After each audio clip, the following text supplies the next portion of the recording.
With the iPhone 16 Pro, the focus is on cameras and Apple Intelligence. The problem is Apple Intelligence isn't quite here yet. We can test some features in the developer beta that's currently available, but that's not necessarily the same as the experience the public will get when the update rolls out in October.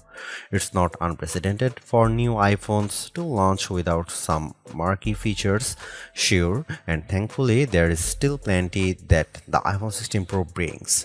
From camera control, the fusion camera, and other video related updates to slightly bigger displays and iOS 18, the iPhone 16 Pro and Pro Max are intriguing successors, even absent the wanted intelligence features that are still to come.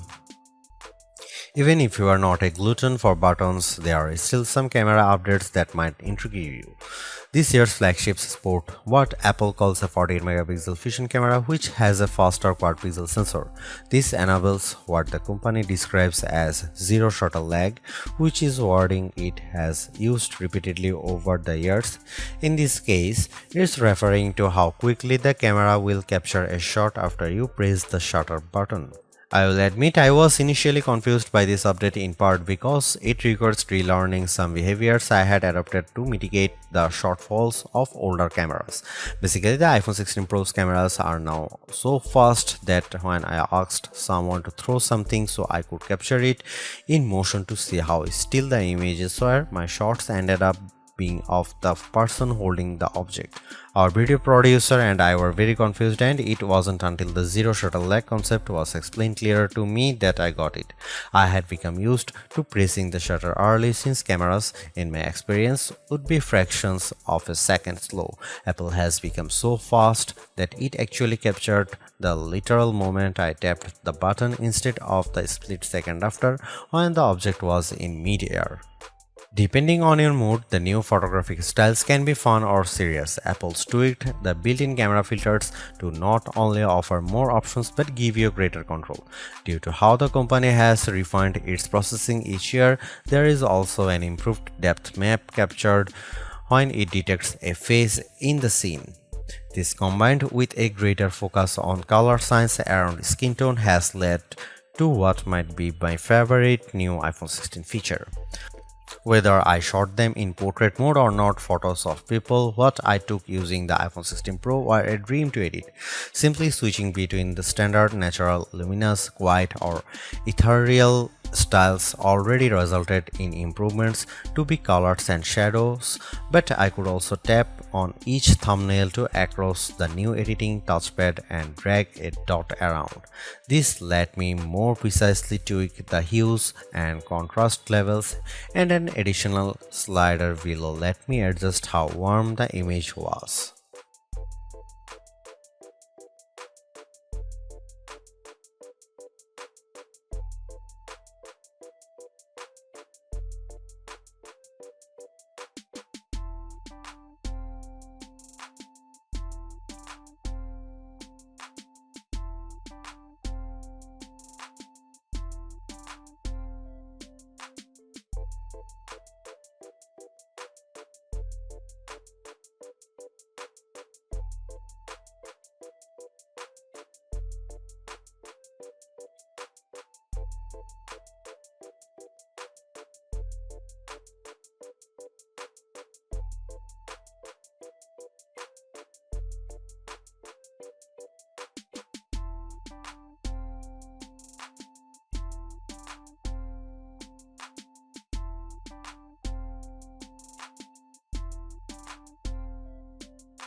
It's been about 2 months since the public beta for iOS 18 was released, and it was nice to get a taste of upcoming features like the new customizable home pages, expanded tap-back reactions, and the redesigned Photos app.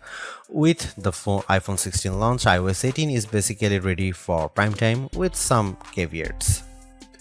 This year, more than ever, it's hard to figure out what's coming to your iPhone and what isn't. With the release of Apple Intelligence slated for October, features like writing tools, cleanup for photos, and the redesigned Siri won't be ready till next month, and even then, your non-Pro iPhone 15 won't be compatible. Plus, some features that were teased at WWDC like Genmoji, still haven't been added to the iOS 18.1 developer beta, which is where most Apple Intelligence features have been arriving as a preview for app makers.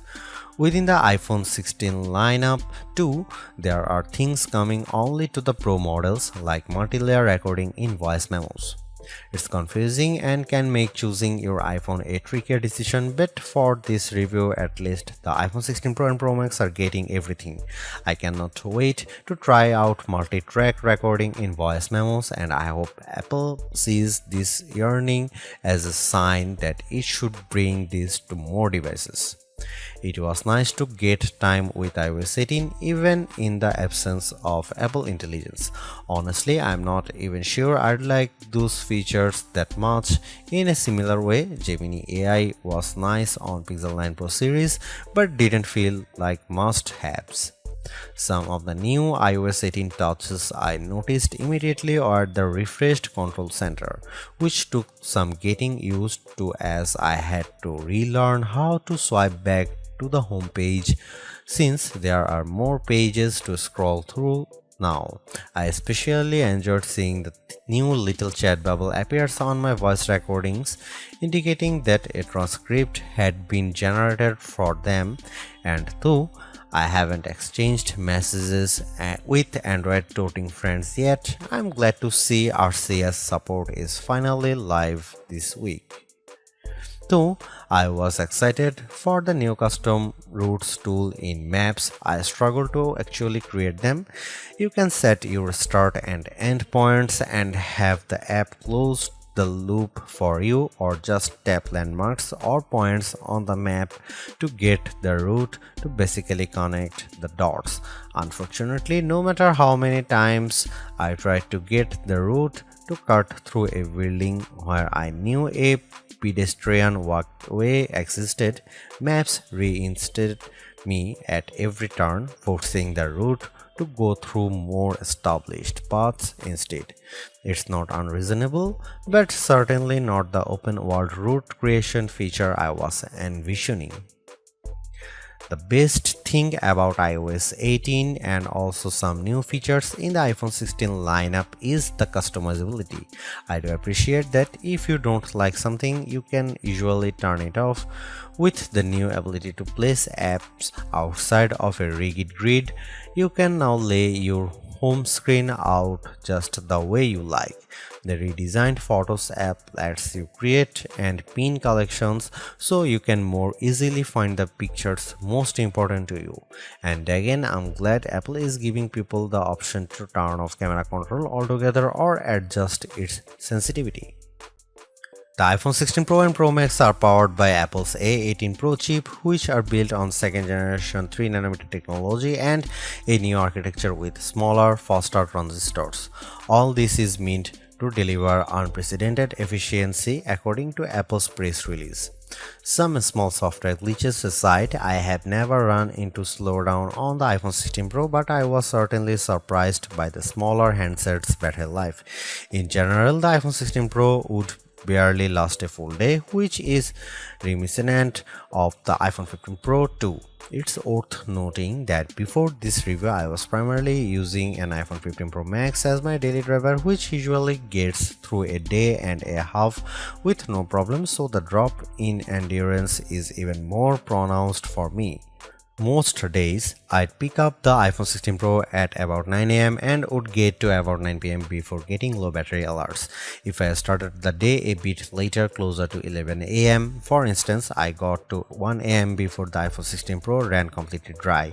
On Sunday, I unplugged the iPhone at about 9:30 am and was shocked on the train home to get a warning that remaining power was at just 20%.